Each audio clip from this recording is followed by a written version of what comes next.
lifting the briquettes and tiles. So on one side of the loft, there was a floor that was made up of, so you have the torchy, which is sort of the cob, which is the mix of soil and straw. And then they put, which was about 15 centimetres, 6 inches thick, a bit more. Then they put a very weak mortar mix on top of that, and they bedded in these briquettes and tiles. So there's like a corridor of tiles. I don't know why. Maybe they ran out of briquettes. I don't know. It's not entirely level, but it's a better level than the other side of the loft. However, I need to take these up because I want from where you step off the final stair, I want it to be level running all the way through this, what will become the bedrooms and the corridor. So it was a question of lifting up all the briquettes and stacking them and getting them ready to go downstairs. And they will be reused. I need to calculate how many I've got, and they will be reused to do the kitchen floor. Kitchen floor, as I've said before, is around about 3 or 4 centimeters lower than the floor of the living area for whatever reason. So if we bring them up in these, one, you get a really nice feature, and two, you create a better level running through the house. So they're really nice, but they're very fragile. They're not overly thick. They're only sort of a couple of centimeters, or less than that, actually, about 1.5 centimeters thick. No, talking nonsense there. More than that, aren't they? They're 3 centimeters thick, but obviously thinner than a brick, thicker than a tile, thinner than a brick. And you can sense when you're stacking them up that they're quite fragile. So there's quite a few that are broken already, but that's not a major problem because you always need to put cuts and things in. And because, as I've said again on loads of occasions, because nothing's square or plumb in the house, rather than laying the briquettes, trying to run them square to one wall and then find that by the time you get to the other wall, it's running out by X amount, I'll probably lay them on a 45-degree angle, which means that when you're looking at it, they'll look like little chevrons, little points or arrows. And with that, then you can disguise the fact that the floor isn't square. It's a great way of doing it. It is slightly more involved. You'll have a few more cuts.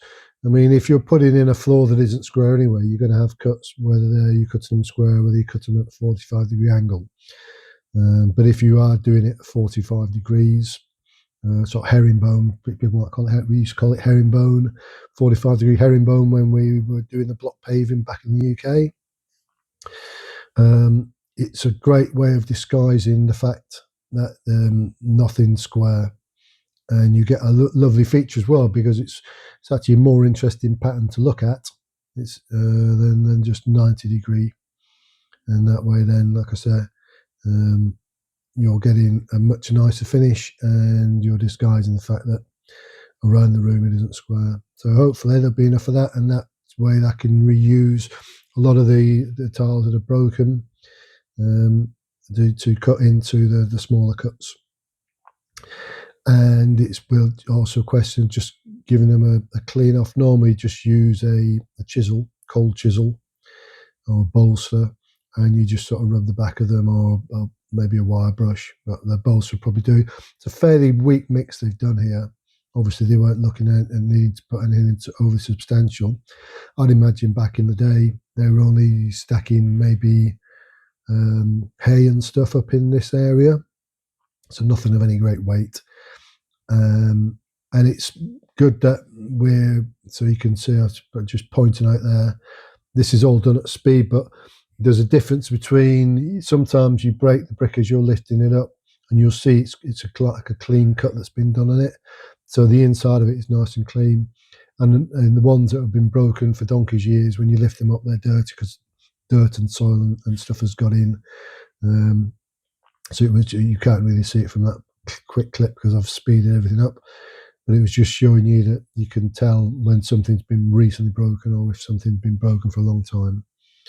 So the floor, if we say that each briquette probably weighs around about kilogram or a couple of pounds, there's got to be a fair amount of weight already displacing on this area. And what we're going to be doing if we're taking all of these up, and then we're going to be replacing with a marginally suspended, not really suspended floor. What I'll do is I'll put a thin batten frame all the way around the perimeter, and then infill that at a level. And so the maximum that's going to be is around about 40 millimeters, or about 1.5 inches. And then if you're looking from left to right, left it rises slightly where the tiles are. The floor just rises ever so slightly there, which means that the batten won't be 40 millimeters there. It might only be 20 millimeters. But anyway, once I've got my level frame all the way around, then I can infill it. And because the joists are running, as you're looking at the picture, from left to right, then I will be running the battens in the opposite direction. So I'll be running them front and rear. Does that make sense? So that they will actually be supported, each batten would be supported on each joist. And the joists aren't necessarily uniform, but they're kind of more or less. But that should be enough.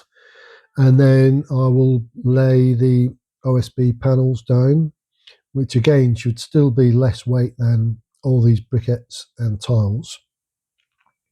And then all you've got to worry about is the fact you've got to put a bed on there, wardrobe, chest of drawers and stuff like that. But you should be replacing more or less like for like, I suppose. Weight-wise, you should still be reducing the amount of pressure that's being put on this floor space. I don't believe so. I had stacks and stacks. I had like hundreds of thousands, not hundreds. I had dozens of tiles when I was doing the roof, stacked in the loft areas, both sides.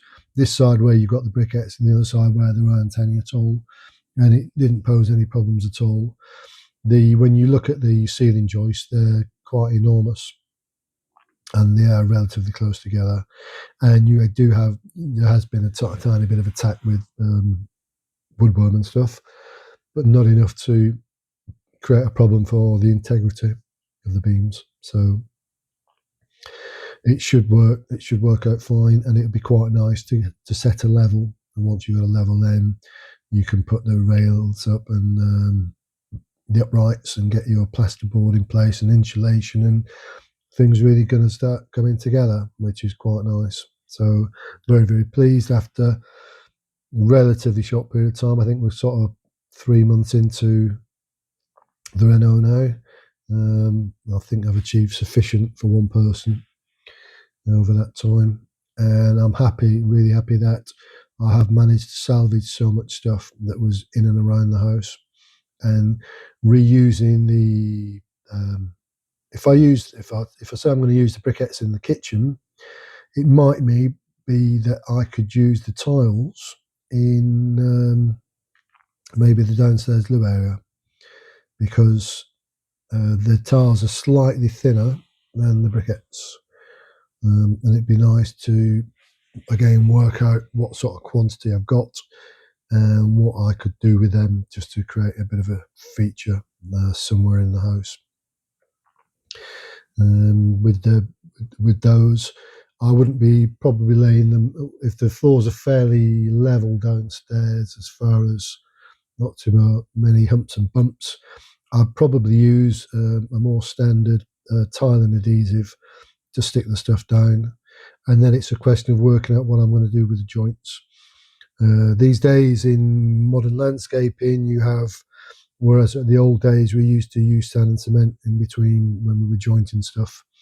The block paving, you never normally jointed anything other than a silver sand, a dry sand you'd put in, because you need the movement. The whole idea behind block paving is you've got movement as your car wheels or whatever going over it. Obviously, these things aren't going to move, but in the modern, what I was talking about was nowadays you get these sort of silicon powders that you can wet up. It's amazing stuff. You can wet them up, and it looks a right old mess. And you brush them in, and you brush through into the joints. but nothing gets stained.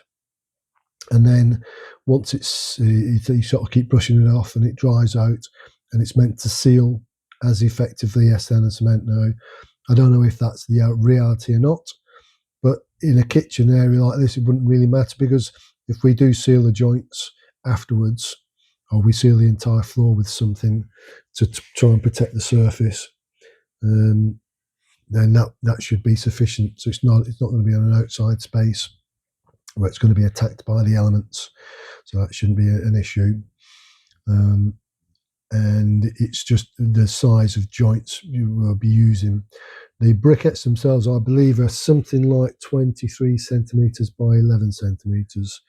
So you're talking what, just shy of 8 inches by 4 inches, I think, or just slightly more, 8.5 inches by 4 inches. So they would work well. You could do them in a what they call a basket weave, where you put two sort of facing the same way, and then two the opposite way, and then you continue doing that. You could do basket weaving 45 degree as well. The herringbone's quite nice. Herringbone's more, for me it's more French, having like the chevron. If you look at some of the really lovely parquet flooring in French apartments and houses, it's done in that sort of style, that sort of chevron style, 45 degree, and it's fabulous. So I would probably do that and leave something like, I don't know, 5mm gap between each. It's nice to get something down in between, I always believe, as a joint, rather than trying to, if you try and put them in, because they're all handmade, so they're not engineered, they're not exactly the same size, so they could be out by a few millimeters on each one. So if you try and put them tight together, you might find over a distance, you actually start losing the pattern.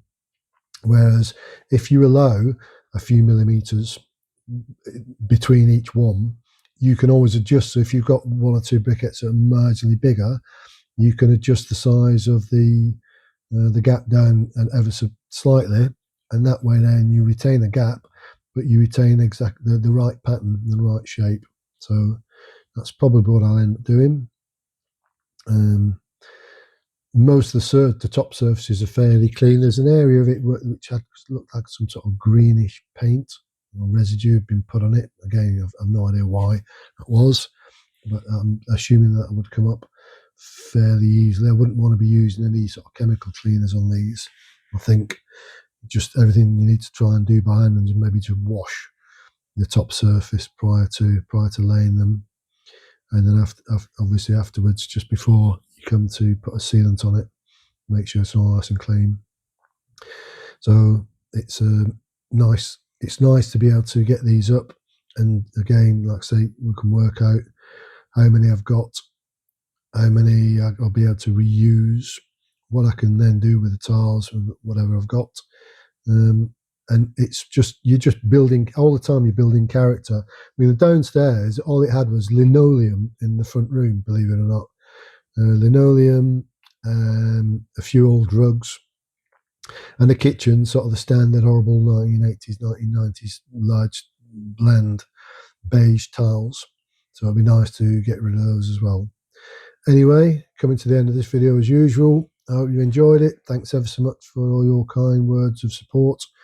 And for people that have recently bought me a coffee, thank you very much also, and see you soon.